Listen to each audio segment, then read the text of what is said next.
What's up, folks? Morning update with Heine.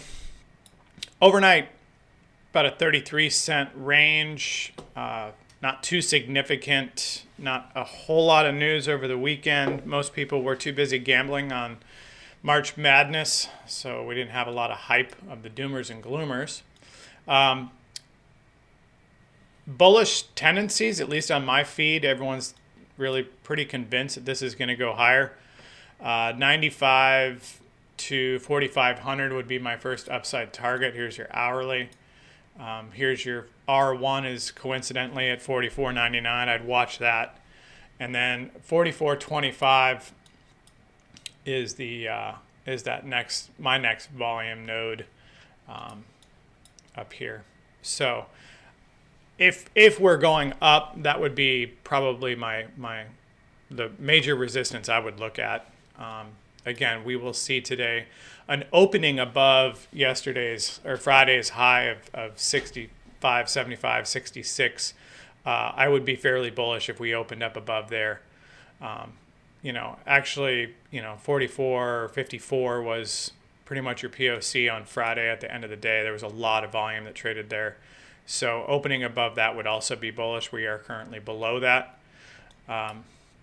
Here's the hourly. We're kind of dupe. We're kind of bouncing off the 44.31 pivot.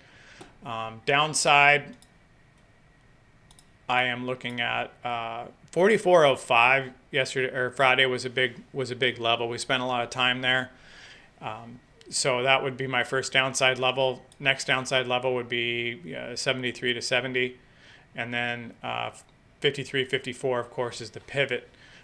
So below that, I would begin to be bearish again. This is kind of my over-under, and it still stays that way until that changes, until we find a new volume level to sustain that.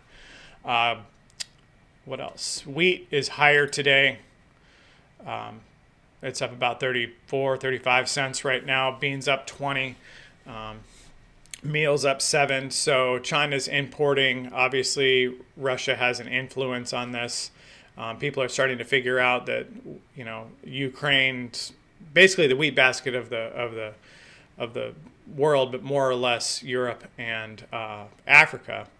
So we're starting to see the consequences of the Russian-Ukraine fiasco. There's an ultimatum today, Russia and Ukraine, about ceasefire and stuff like that. So we'll see how that goes. Jerome Powell is on at noon. That will be something that we should probably watch out for. Euro, dollar,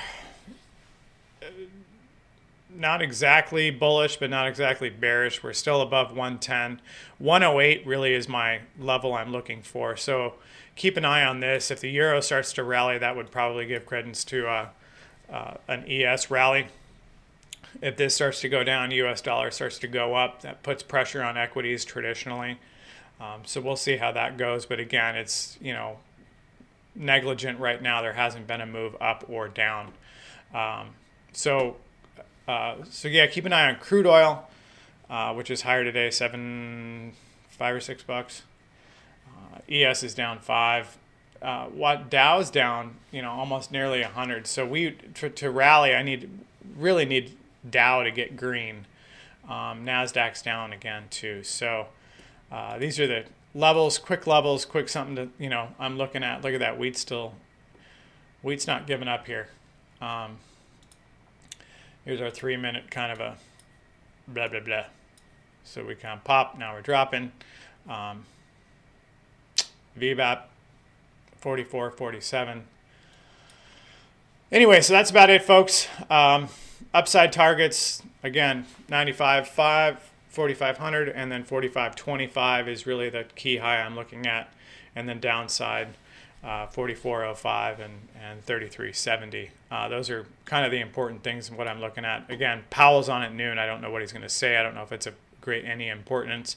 And I'm sure news from Russia will be coming out during the day. So stay nimble, and we'll have a good day. All right, see you tomorrow.